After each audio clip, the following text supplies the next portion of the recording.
Well, I just want to say thank you to everybody that came out to the BU conference today. The BU conference basically is a conference where we try to help people understand what their significance and their value is. Once you understand your significance and value, you'll never need validation from anyone else. Now, today we talked about being you because everyone else is taken. Does that make sense? I mean, you don't have to be anyone else when you have your own fingerprint, your own DNA. And we always say that the copy is always less expensive than the original. So why would you want to be anything else other than an original?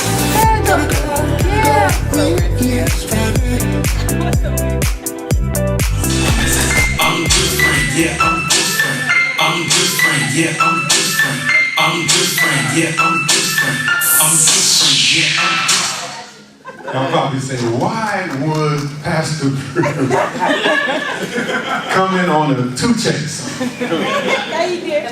Well, that song, to me, the message is in the song. And the message is the value of something is not in its similarities. The value is in the difference. There is no way that you can consider yourself valuable if you continue to try to be like someone else. Now, there are people in here who are from New York, so you know what Canal Street's all about. On Canal Street, you can go and buy knockoff handbags, knockoff watches, knockoff cologne. But who in here wants to be a knockoff? Knockoff, understand this. The copy is always of less value than the original. Now, we all were born with fingerprints. And those fingerprints are what separates you from everybody in this room. As a matter of fact, everybody in the world, your fingerprint. Nobody has your fingerprint. Nobody has your DNA. So why would you want to exchange your originality to be a copy? We all were born different. But most of us will die a copy. Do you recognize that the most wealthiest place in the world is not the diamonds in South Africa, not even the oil that's in Iraq or Iran. The most wealthiest place is in the graveyard. Because all of the songs that could have been sung, all of the poems that could have been written, all of the remedies for even cancer went to the grave because they wanted to be like somebody else. Now, what I'm going to give you today is called V4 coaching. But before I give you that, I want to help you with something, and that is one thing that my mother always told me. And this is the #1 mama said in the book that I wrote, and that is, no one can love you more than you. No one. Do you realize that 46% of those who go to college graduate? So when I looked at that statistic in the Uncollege blog, July 2017, I said, what happened to the other 54%? Guess what? They dropped out even before returning for sophomore year. 54%. This is not just this is over the last 20 years. 54% go to college and do not graduate. They come home with no jobs and debt. Sound familiar? It doesn't make any sense. Even if you got a job for $30,000 and you got $100,000 of debt, it doesn't make any sense. I believe that most of them went to college trying to find value and significance and couldn't find it. When they should have had their value and significance anchored and foundation before they left home. Now, ladies and gentlemen, a lot of us are on social media and we love to get likes. Am I right? We love to get likes, right? I'm going to show you how to get 350 likes a week. You ready? You ready? Say I'm ready. 350 likes a week. What I want you to do is, I want you to go over to your mirror every morning. I want you to look into that mirror and say 50 times a day with enthusiasm, I like myself. I like myself. I like myself. Now, two things are going to happen. Number one, you're going to start believing it. So true. And number two, if anybody sees you doing it, they're going to think you're crazy. But guess what? Crazy is good, because crazy separates you from normal. And people right now are getting normal results, but they won't do anything that's crazy. V4 coaching. 4 principles. A principle is a law that makes everybody responsible.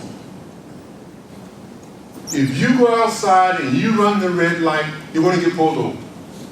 In Atlanta these days, if you got the phone to your face, you're going to get pulled over. It's a law, and it's a law for everybody. I'm going to give you 4 principles in V4 coaching. But before I give you that, I want to make this very clear. Education, now don't run me out of here. Education is not the most important thing in life. Education is not the only thing key to your success. I know a lot of people, they got master's degrees, doctorate degrees, and they're still struggling with education. The most important thing is application. What do you do with your education? That's the most important thing. You know, my mom used to say this about me, and I thought it was an insult. She'd say, boy, if you could just apply yourself, you'd be dangerous. She knew that if I could just take some of the things that she taught me, some of the things that she knew that I had gathered, whether it was in Sunday school or from a mentor, if I could just take some of those things and apply it, then I would be dangerous. V4 coaching, 4 basic principles. The first principle is purpose. And Chris said the same thing I want to say today. When a man finds his purpose, he finds his way. How frustrating is it to not have GPS and can't find your way? You know, most men, we don't like to let folks know that we don't know our way. You know, I remember T.D. Jakes, he said, you know, once he was traveling with his wife somewhere, and his wife said, honey, are you lost? And he said, no, I'm not lost. I'm not lost. And so after he kept going around and going around, she said, then if you're not lost, why we keep passing the same ice cream store over there? When a man doesn't know his purpose, he doesn't know his way.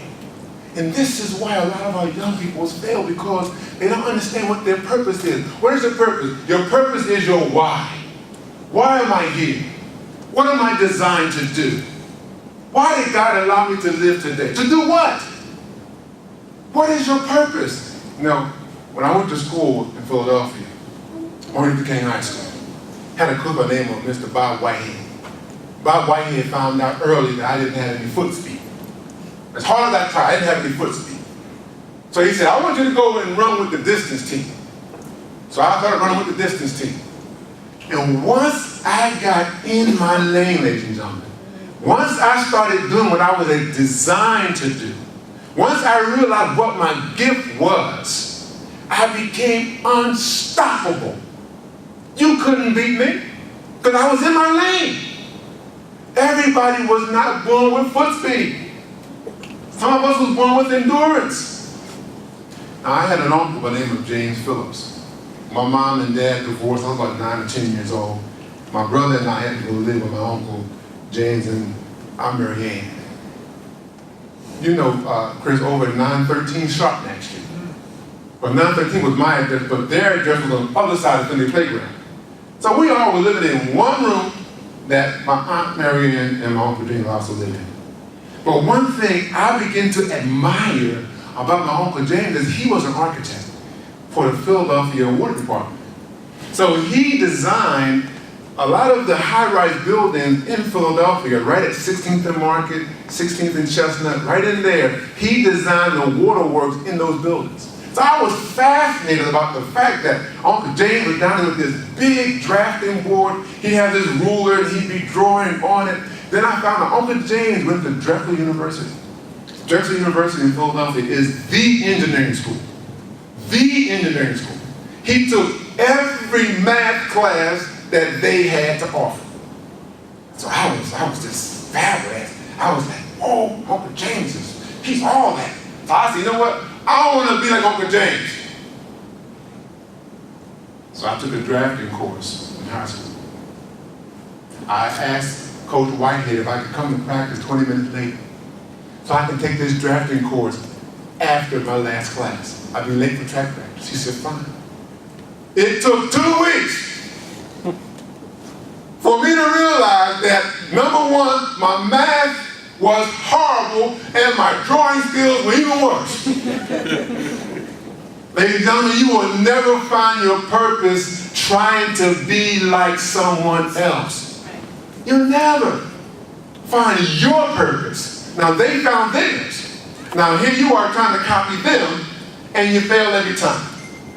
Let me give you an example. Here we have a hammer. Now, who can tell me what the purpose of a hammer is? Bang nails. Right? Bang nails. Now, as long as this hammer is banging nails, it's successful.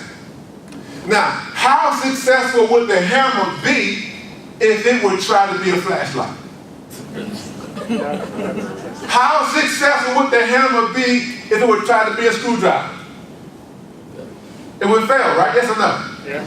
So, the object of this analogy is this. If you want to reduce your amount of failure, stop trying to be like someone else. Be you, and you'll be successful. Let's go on to principle number 2, passion. Passion. When a person is passionate about something, that's their purpose on fire. Okay? The purpose is the why, but the passion is, at what level can I do this purpose? Passion will keep you in the game when your team is behind 20 points. Passion will allow you to fight past pain when you're running the Atlanta Half Marathon. When you're running the Peachtree Road Race like I run. You will run past pain. When you start feeling that pain at mile 3, mile 4, and you're running 6-minute miles, let me tell you something. You gotta have passion to continue past that point. First time I ran the Peachtree Road Race, might have been about 90, 92 degrees outside. They had these sprinklers on. So every mile or so you can run under the sprinkler. So I thought, I'll run under the sprinkler just to keep myself cool. But what happened was my shoes began to get wet, and the 11-ounce shoes now felt like they weighed 3.5 pounds. But I was passionate. Passion won't let you quit.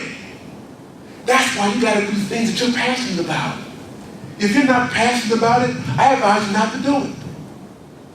Now, I'm gonna say something I know you might take it literally, and that is this. If you don't like where you're going on Monday morning, I advise you to quit. If you don't like the industry that you're in, why are you in it? If you're not passionate about it, why are you doing it? Why are you doing something you don't feel good about? You go to work complaining, you come home complaining. Oh, honey, how was your day? Oh, that boss. Oh, that this. Oh, they give you all this work. Blah, blah, blah, blah. Look, if you're not passionate about it, you have the authority to make a difference. Do something different. How easy is that? Passion. Let me give you an example. Michael Jordan was passionate about basketball. Passionate. This guy, 1997, they're in the 5th game playing against Utah, and this guy has the flu. The reporters are already saying, this guy has the flu. His temperature says 102. We don't know if he's going to play tonight. We don't know if he's going to play tonight. But when they got in the locker room, Mike was putting on his hopes like he did any other night. Sweating up a storm before he even started warming up. He's already sweating because he got a fever. Yeah, they lead it. 38 points for the King. 88-85. Classic performance by the flu-ridden Michael Jordan. Chicago Bulls have defeated the Utah Jazz. I was really tired. I was very weak. Somehow I found the energy to stay strong. I wanted it really bad. Yeah, they lead it. 38 points for the King. 88-85. Classic performance. Even though he had a fever, his passion wouldn't let him what? Quit? That night, he scored 38 points. I was really tired. With a fever. I was very weak. Somehow I found the Ladies and energy gentlemen, to stay strong. if you want to be successful, you have to do things that you're passionate about. Not things that you tolerate. Passion. Passion makes the difference. Say it with me.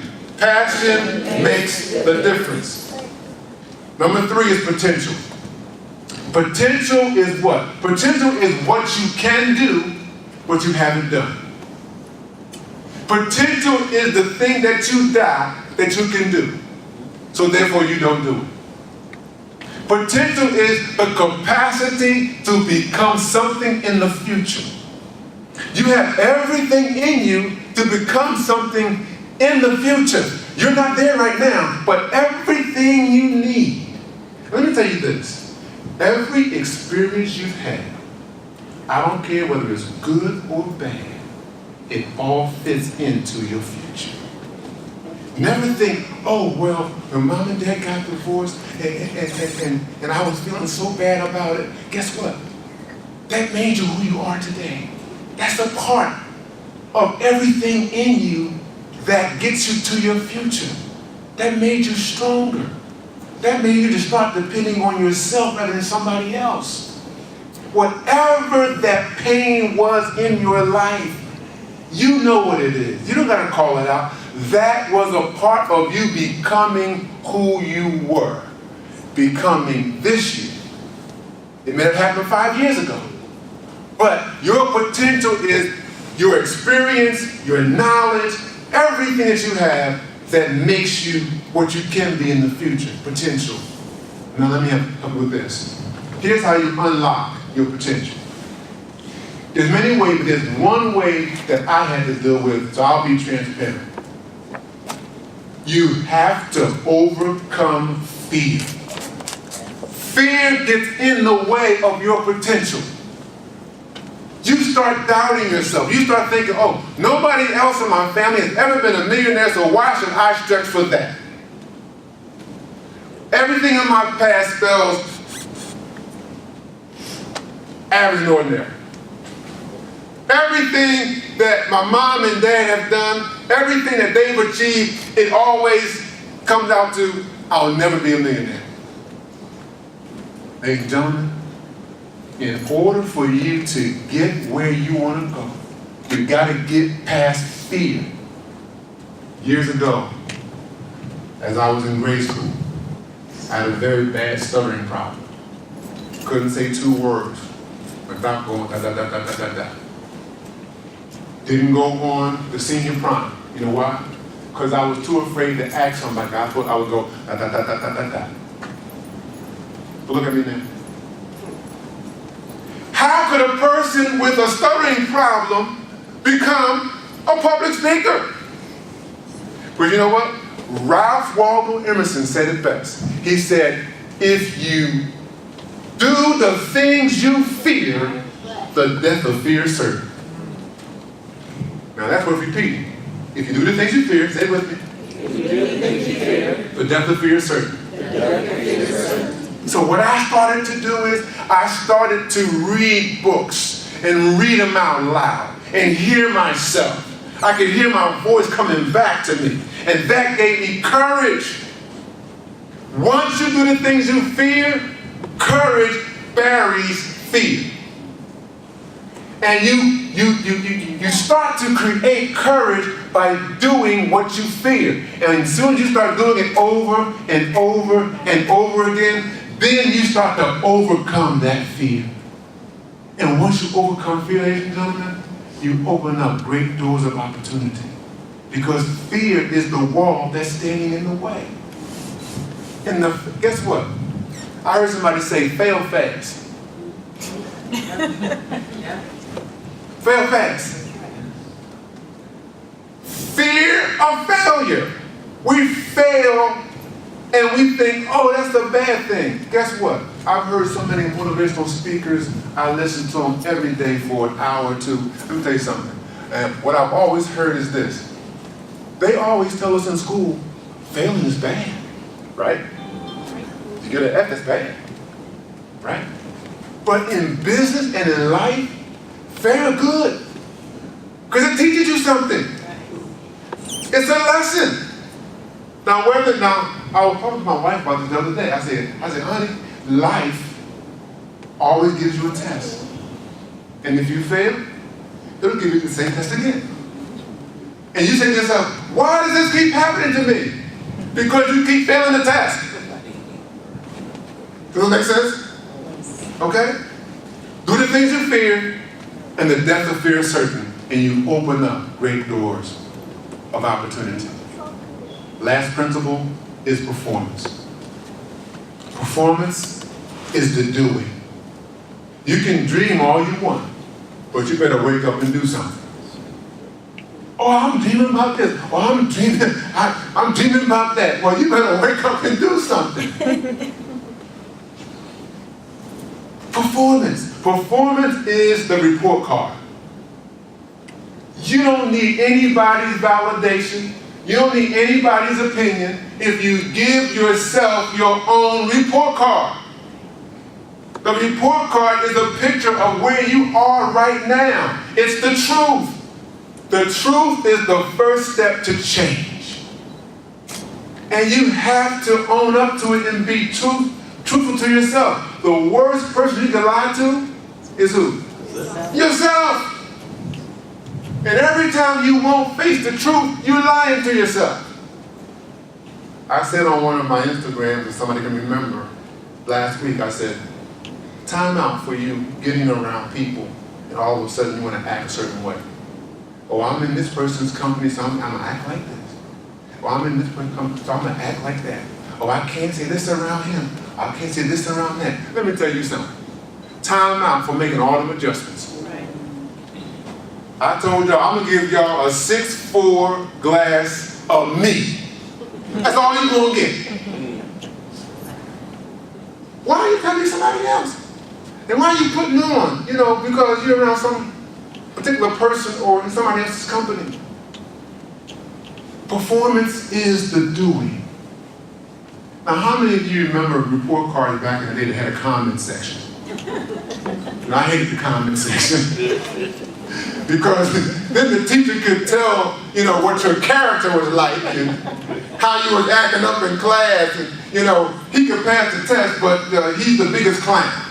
I used to get things on the comment section that said, if Bruce would pay attention, he could do a lot better. If Bruce would stop passing notes around, he could do a lot better. But little did she know, I needed to pass the note around because I stuttered. That's the only way to get my conversation relaxed and pass the note around. But the report card tells you where you are right now. April 2018, I had a physical. I wanted to get the physical. You know how when you first come in, what they want you to do is get on the scale. Get on the scale. Or they want you to put on the high blood pressure cuff. And I just came through traffic. I couldn't find parking. I couldn't find the office. And I get up here and the first thing you want to do is take my high blood pressure. You know it's going to be high. Why don't you let me sit down and give me a cup of coffee and we chit-chat about how the wife, how the kids, and I relax. Then take my high blood pressure. But they want to put you on the scale. So the nurse put me on the scale. She said, 229. I said, I said, your scale needs calibrating. She said, no. She said, what you need to do is lose some weight. I was insulted, but I knew that was a challenge. Now, I ran track and field. I know what a challenge sounds like. I said, I'll tell you what. I made a beeline from that office, went right to Walmart, got me a new scale, because the scale I had, she said, this scale is okay. Your scale at home must be broke. Because my scale wasn't weighing that.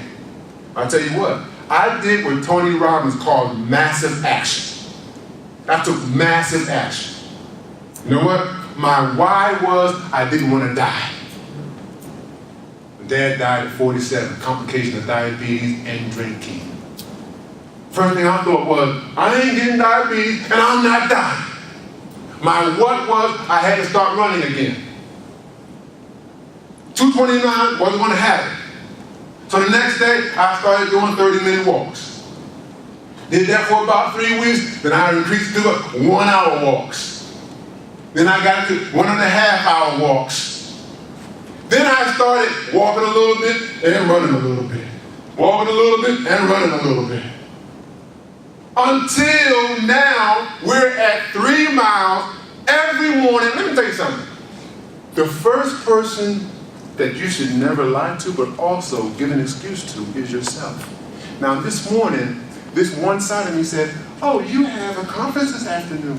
Why are you running this morning? I was like, I was not listening to that.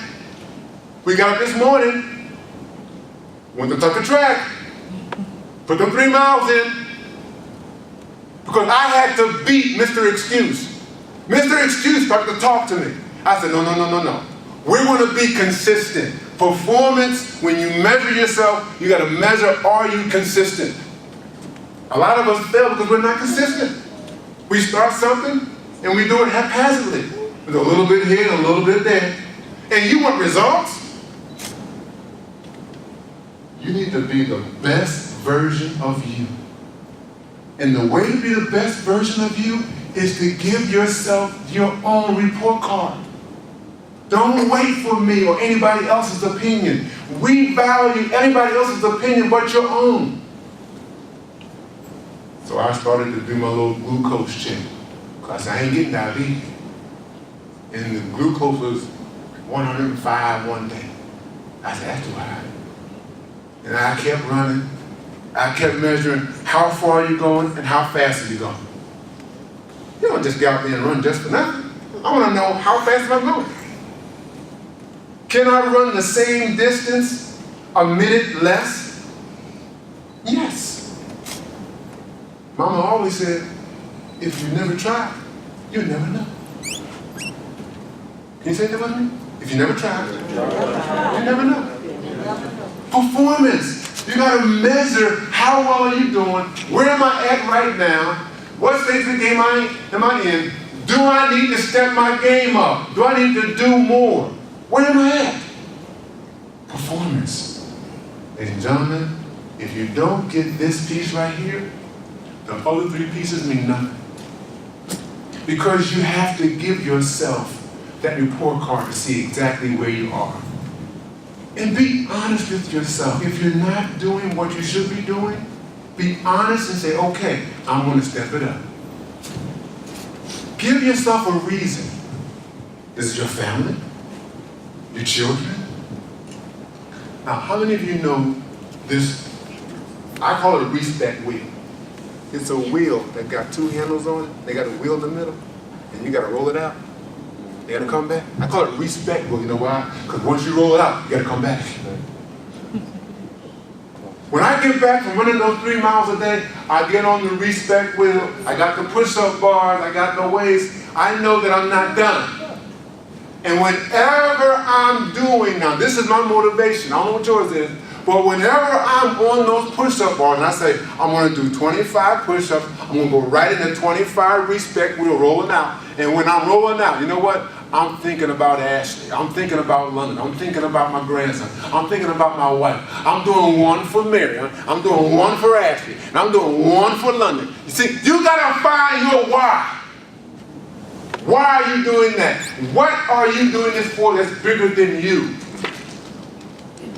I'm not doing it just so I can now weigh 207 pounds. Come on, Papa.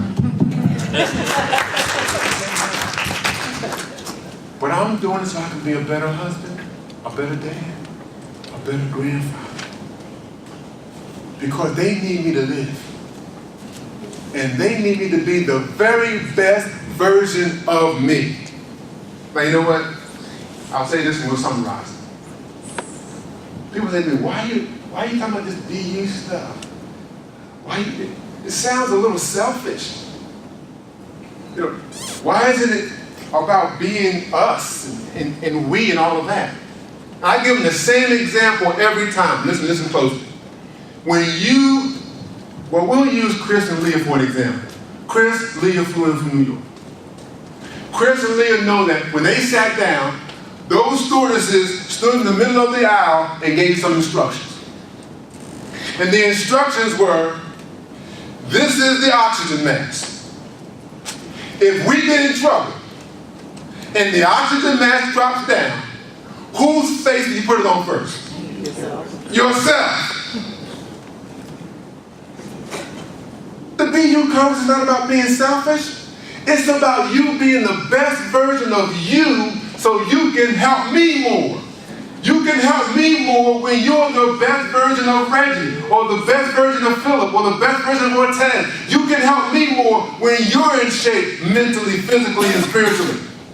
So put the mask on you first. How are you going to help somebody you suffocating? Does that make sense? No. Be you. Let's summarize. Purpose is my why. It's my reason. Okay? Passion. It's the level of my commitment. It's the level of how I'm doing this purpose. It's what I love to do. Potential. What I can do, but have not done. I have everything I need to do it, but I'm just not doing it. And performance is the report card. How well am I doing? It's the picture of where I am right now. When I got that physical in April, it was the picture of where I was then, on that day. And I couldn't run from that. But I can't wait to get back and see you next year. I'm different. We got some action steps. Action step number one is you want to position yourself in the best place that you can be so that you can be the best version of yourself. When I say position yourself, I mean you may have to separate yourself from certain people, certain crowds. Put yourself in position to be the best person you can be. Okay? And understand that if you want to make a difference, you gotta be different. How can you make a difference looking like everybody else? Okay? And as Chris said, I'm glad he said it, and that is, when you think about educating and reading, they said, and I'll say it because we don't have any Caucasians in the building. They said if you want to hide something from a black person, put it in a book. Let's prove them wrong. Let's prove them wrong starting today. We're going to read more. Educate yourself. You don't have, guess what? When you educate yourself, they can't steal it from you. They can take your 40 acres and a mule. They ain't gonna give you that. Who waiting on that? Who's waiting on 40 acres and a mule? Okay? Read more. Now, third action step is we're doing this free to you. I hope you enjoy everything that we put inside the packets there. The top 20, Mama says, that's the top one that my mom always said to me. You know, I hope you enjoy that. But I want you to go out to our tables. Chris has a book. You know, I have my Mama Said book out there. I'd love you to get that book and support us because it's going to allow us to do more of these at the Boys and Girls Club. We've been talking to Boys and Girls Club. We do those things free. going to the high school. We do those things free. But if you go out and support us, get a t-shirt, BU t-shirt is out there, okay, that would help us to do those things, all right? Everything that we do, we're doing it from the heart. So we thank you for coming. I want my wife, where is she? Well, she's in the back with my grandson. She's waiting back there. Yeah, that's King Joshua. How many of you have seen Joshua in my videos? I tried to hide him last week, and he stood up, saw the camera, and was trying to wave. But that's my wife. My children is London right there. And then Ashley over there. All right. And you see that it's sponsored by Couple Mo and Natalie Phenomenal Empire. That's Natalie Phenomenal Empire. My daughter's there. Some of the best natural hair beauticians in Georgia.